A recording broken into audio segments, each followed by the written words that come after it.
he came out, we saw glass and bullets.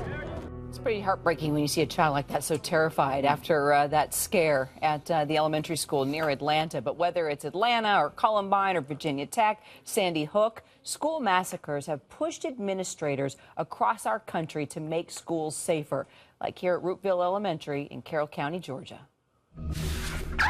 Rapidly closing doors, sirens, panic buttons, and video surveillance.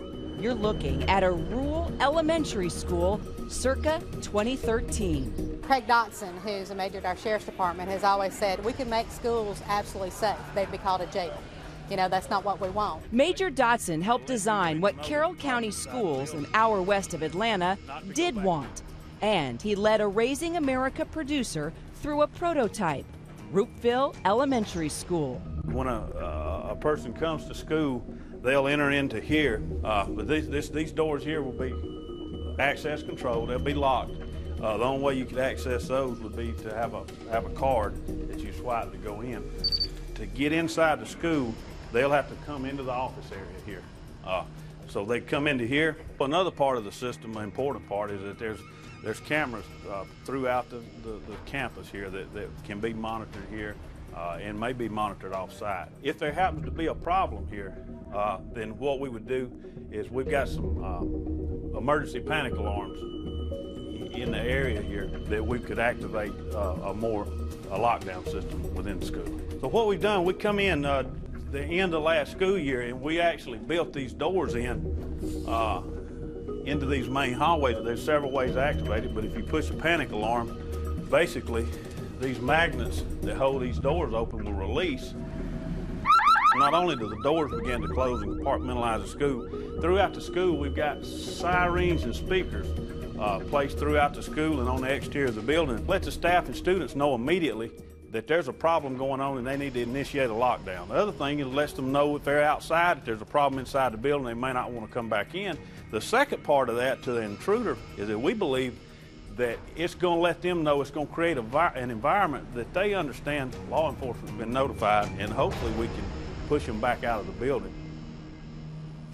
So the one question I want to ask, Major, is anything bulletproof?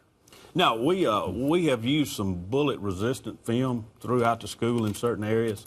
It's not bulletproof. You could put bulletproof doors up. It'd be quite expensive. So it comes down to money if you wanted to do special glass, special doors. It does. We simply are just, we're simply trying to slow down an intruder. We're not turning the school into a jail or making it impenetrable.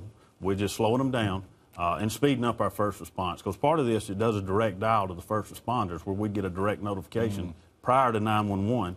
And then we think notifying the staff and students immediately with the siren and strobe helps them speed up their internal lockdown response. And your deputies, they worked with the school officials on practicing active shooter drills, that kind of things in the schools? That's right. We had to go in and adjust their emergency operation plans. We've helped them with that, train their staff and students, and then work with all our first responders.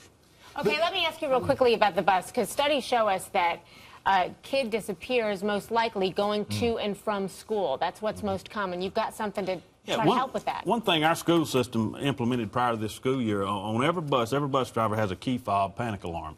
And what they do, they can push this panic alarm, and it'll notify the bus dispatch it'll send them an email and text message, notifies them of their GPS location, and also, and then they can more quickly call 911. And then the bus driver, they push one button, and then they can start dealing with the problem or focus on what is going on. Okay. Pretty amazing stuff. Yeah.